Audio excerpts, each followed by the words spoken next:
Hello again, everyone. You're joining us for a special episode of Executive Platform's Blueprint podcast series. My name is Jeff Mix. I'm head of content and research, and we are at a speaker roundtable at the North American HR Executive Summit in Florida. My guests today are Denise Abbott from FedEx and Karen Light from Walmart. These are two of the speakers in our speaker faculty. I'm so looking forward to having a conversation about some of the HR issues that really matter. Thank you both so much for joining me today. Oh, thanks for having us. Yes, thank you. I wonder, maybe we could start off by talking about how are HR leaders, guiding their organizations through, let's call it a turbulent time. I mean, there's economic stuff going on, political stuff. It seems more relevant than ever to have an HR leader with some vision and some focus. And maybe we could start in sort of broad strokes of what are you seeing in the space? What are you doing differently? How is this time sort of shaping the way you lead? Who would like to start? Happy to start. I think, obviously, given the high amount of change, some of these things directly affect our business. Of course, shipping packages is really dependent on the climate of our global commerce. And so a lot of actions coming out of the United States right now will have ripple effects for us around the world. But I think for us, it's around keeping a focus on our core sets of values and our core ways of working. Nothing's changing for us in that regard. So we maintain what we call our Purple Promise, which is to make every FedEx experience outstanding. And we anchor in on what we call PSP, which is people, service, and profit as our guiding principles. So I think if we all, no matter what we face throughout the business or how we engage with our people around the world, we can always kind of lean back in on those core values. And I think that generally serves us very well. Absolutely. Yeah. So not dissimilar from FedEx, Walmart is really leaning into what our associates need. We're a people-led, tech-powered, omni-channel retailer, and we really listen to the voice of the associate. Like, how are they feeling? What do they need? And try to deliver on that. So both of you are from global brands, I would say. I mean, Walmart has a footprint all over the world. FedEx delivers all over the world. Is there something to be said for HR in one region may have its issues, but because there is that larger culture, you can sort of not fall back, lean on the idea of we are this brand everywhere, and where we're making changes here, it's not going to necessarily impact the long-term outcome of the, like, is that a fair statement to make? I think certainly for FedEx, we're in the midst of what we call our One FedEx transformation, which is bringing together many operating companies under the FedEx enterprise umbrella into one global operating company. And what that means is we're trying to globally harmonize things like policies, procedures, ways of working, of course, which is an enormous challenge when you're in 100 different countries with employees. But again, we keep focusing back on those core values to guide us. I do think we try to operate under a core common custom framework. What works in Memphis, Tennessee may not work in Bangalore, India, as we were just discussing. But I think we like to think about the essence of what we do is translatable all around the globe. But certainly there's challenges, right? Understanding time zone differences and how to work in a more tightly connected global environment, it creates challenges. But that's exciting things for us to try to solve. As Kathy mentioned, our people philosophy is to make sure we're really thinking first about our team members and about how they're going to react to these changes. We want them to feel connected no matter where they sit.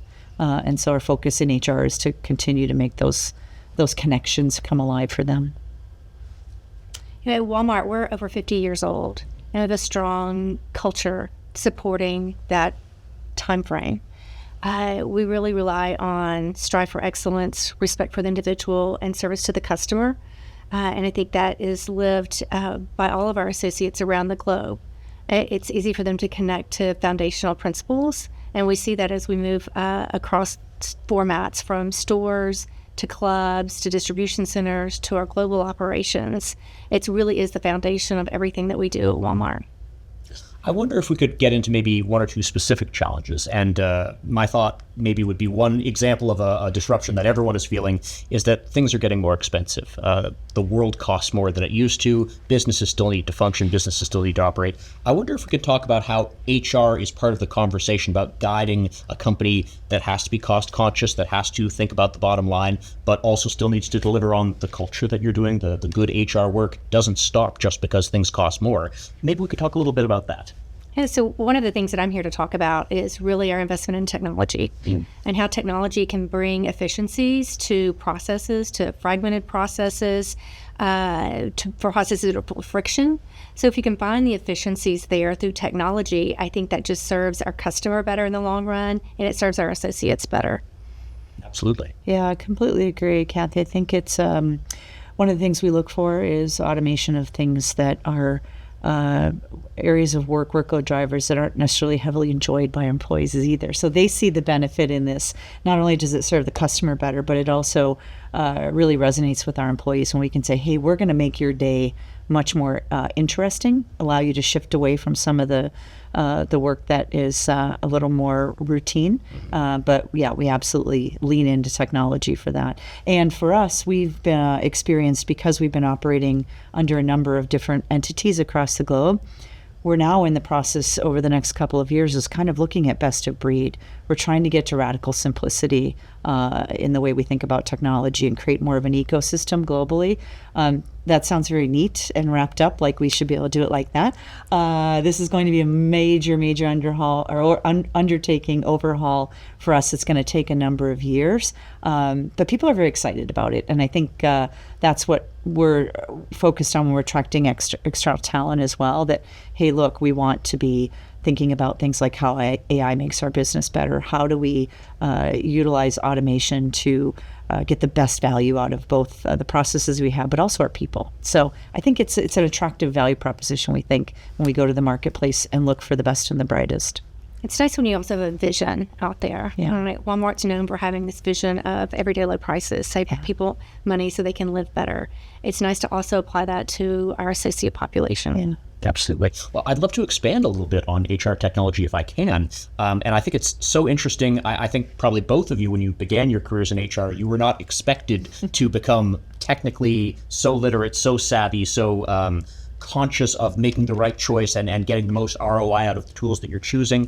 Can we talk maybe a little bit about how the role of an HR leader has changed and how technology is really driving some of that change? You yourselves are doing a different job than you used to while you're bringing these tools online. Mm-hmm. Yeah. I started in my career as a lawyer, and I did that because there's no math in law school. And so for me, to think about now being someone whose primary focus is how do we use technology to better the lives of our employees, but also our customers, right, is to improve that customer experience, is about the furthest thing I would have ever imagined from where I began my career. But one thing I love is that I'm surrounded by team members who get so much energy from this work. And so I can count on them to innovate and to come up with things that at this point in my career are probably not, they're locked back in the deep recesses of my brain, my ability to process that. So I think, again, it's an exciting opportunity to bring fresh talent in that thinks about possibilities that many of us who have been in this career for quite a while haven't really considered. I love that part of this job.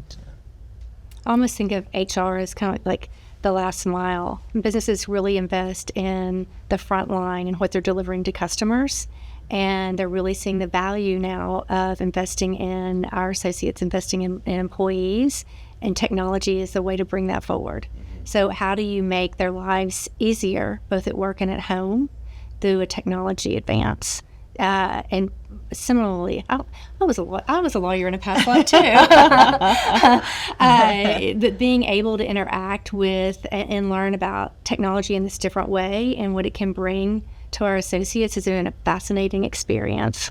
Absolutely. Well, both of you keep talking about the team, and I wonder if maybe we can talk a little bit about the idea of investing in them also has an element of, we're trying to figure out compensation and benefits that make the job rewarding, that you want to retain top talent. I believe you actually are giving a presentation or have given a presentation recently about compensation and benefits. Mm-hmm. Can we talk a little bit about that space? What is changing in it? What excites you in the space right now? And maybe we'll start with you because I know you're actually it's something very exciting for you going on with Walmart right now. Right. I'll lean back to technology. How we deliver the associate value proposition is of utmost importance. We really want our associates to understand what it means to work with Walmart, to be an associate with Walmart. And getting that information at their fingertips has been a journey for us. getting the value proposition in their fingertips has been a journey. Historical legacy HR systems has been really fractured. Right? It's been siloed. You rely on plans and processes. You've got a whole group of people who've grown up in the HR space, understanding this siloed approach. But now everybody's coming together, and the expectation is that the solutions are in the palm of your hand. If I ask you, how do you conduct your daily life? Like, what do you use to conduct your daily life on? My phone. Exactly. Right? So why should that experience be any different for an employee of a company? They expect that information in the palm of their hands, and we all have a big job to get it there. And I had an opportunity to speak earlier today, and this is actually one of the fundamentals for us, is that when we, again, perhaps as a symptom of bringing together 10 very independently operating companies under our umbrella, we discovered in the HR space that we had 391 different platforms we were operating under. Not just redundant, but even same versions of same platforms, just contracted and arranged separately under the different companies that umbrellas under our umbrella. So I think creating that simplicity, not only is it a relief for will be a relief for our employees. We're having the exact same experience, which is there's a demand for this simplicity. And if we don't make it easy for them to navigate, they disengage from our process, right? So I think, but it's also an entire relief for our team. They don't enjoy what I referred to this morning as required either tribal or institutional knowledge to figure out how to navigate all of these things that we do. It should be intuitive. It should be simple. We've made it complex over the years. And so it's giving the teams great joy to kind of get down to, here's our basic set of platforms, here's our basic operating principles, and particularly in total rewards, where our employees want to be able to understand, how they can be both financially and developmentally successful and grow their career with FedEx. You've got to make that simple for them.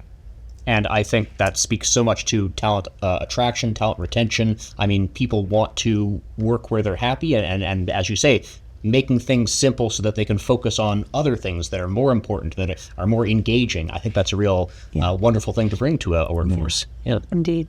A good example of this is FedEx processes about 2.5 million applications a year for our employees. And just the sheer bulk of that amount of work makes us so susceptible to automation, right? And so while we've had sort of homegrown solutions for all of this, it's only once we've been able to put an ecosystem together that makes it easy for a candidate to connect with FedEx, stick with FedEx, understand that we see our retention rates improve and our attraction rates improve in terms of quality candidate pools as well. So we're really seeing the ROI on the investments that we're making against that big mass of people that we need to bring into the company. One of the things that you'll also continue to see is how is AI changing that relationship, right? There's a place for AI in the employee-employer relationship. What does that mean? How are companies rolling that out? What does it look like? I think more to come on that, but it shouldn't be left out of the conversation. No, absolutely. And I think, when we talk about HR technology, there has been a lot of room to talk about AI as like the thing that people want to understand better, that they want to incorporate into the systems that they already have. You mentioned a little bit, I guess it's in the works in Walmart. Is it something that you're having conversations with at FedEx? I think we're exploring, in every one of the verticals of HR, there's opportunity. So we're looking at what makes the most sense for us. So conversations I've been involved in lately talk about understanding learning paths for employees, being able to mine all the data that we have around our employees' backgrounds, their experience with FedEx, and how can we meet them where they are in that learning journey. That allows us to be more efficient and effective in what we build and deliver, but it's such a much more satisfying to the employee that they're getting the kind of tools in learning space that help them build their careers. We're not just giving blanket learning opportunities to folks. We're going to be able, I hope, in the near future, to be able to curate that much more effectively to our talent. Make it easy for the employees to get the information. Exactly. Yeah. Now, you mentioned earlier that both of you actually have a legal background, so I hope you'll humor me and our audience. I wonder if we could talk about maybe the intersection of HR and legal, and I think that's always been a relationship that people are aware of but don't talk enough about. And having two HR professionals who are also lawyers at the table, I'd just be curious if you could, unpack some things for us, if you wouldn't mind.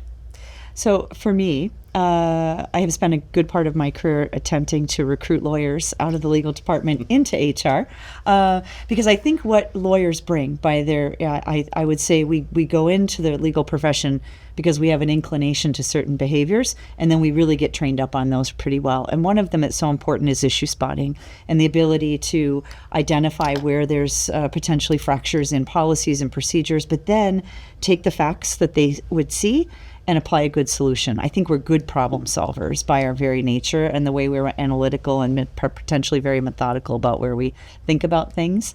And I'd love to see lawyers break out of that mold and get into the business where they can bring that skill set. We need that throughout the business. Now, one of the challenges is, I think that when you become an attorney, and particularly when you go in-house, there's a bit of stature around that department, and there's a bit of sense of like, well, what am I going to miss being a lawyer?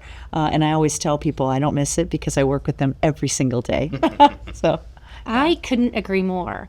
The issue spotting is so important in the business. So my background is total rewards. I've been in benefits for my entire career at Walmart, and being able to have that lens of spotting the issues and then understanding how to problem solve is of utmost importance. Yeah. The added issue, I think, with being a lawyer is to unleash your ability to be creative in that problem solving. So often there's a hesitancy to take an issue to legal because you don't want the compliance, the in the box, this is the right answer. Where in reality, most of our answers probably sit somewhere in the gray space, and there's room for a lot of creativity. And being able to exercise all of those muscles is what's kept me in this role, is what's kept me interested in HR and continuing to serve our associates. Being able to issue spot, help others train up that skill, because you've got a whole team with you. You're able to help train them in issue spotting and then being really creative in problem solving. Yeah. And I was an employment litigator before I came into it. It's a very natural transition because you're often dealing in employment law with HR. You're understanding the policies and ways of working of a company. So you get close to that. And it's a very natural transition. You'll find lots and lots of this in HR. So I think it's an excellent opportunity to take one skill set and transfer it. And it's one of the things I love about FedEx is when I came in as a lawyer and now I moved into HR, but I could have gone anywhere in the company. We're very, very open to allowing folks to move around. It's a journey, I think, within the company. Amazing opportunity been presented to me as an attorney. So any attorneys out there, look, come on over. That's I try to recruit a lot of attorneys too. Yeah. Well, so both of you mentioned issue spotting, and I'm interested in that maybe a little bit from the angle of employee engagement, because if you understand what your people are concerned about, then you can act on it. Maybe we could talk a little bit about employee engagement, and maybe we can incorporate some of what we've talked about with technology or automation or AI, just bring some of those into what we want to say. Yeah, so we have 2.1 million associates around the globe in 19 countries, and being able to engage with our associates at that size and scale can sometimes be a challenge, but technology's brought some of that to the forefront, right? Technology is enabling us to engage in a more unified way, to present the same experience to our associates around the globe. It's made the engagement process easier. Now, building it isn't always the easiest part of the process, and that may take a lot of time, but you have to have a vision and some ideas, pull together the right teams, and allow yourself the grace to iterate on that idea to deliver a really best-in-class experience for your employees. Absolutely. And I mentioned earlier that we're in this process of what we call One FedEx, bringing all of these entities together into one global, integrated, agile, framework for us. One of our first priorities and first deliverables in the HR space was certainly when we brought everybody together on day one, we wanted to make sure that they all received a paycheck. We thought that was very important, and that they all had access to systems in the buildings that they worked in.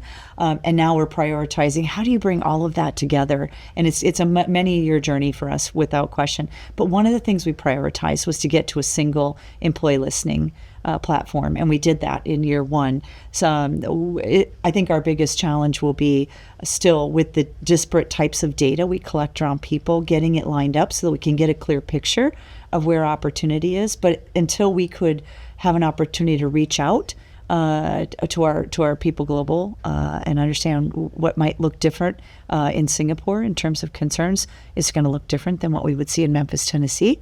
But to get everybody on one platform in one place and do that early was a priority, and I think we've been successful. So we'll see how results are. We just closed the survey, so really looking forward to understanding what year one looks like for us.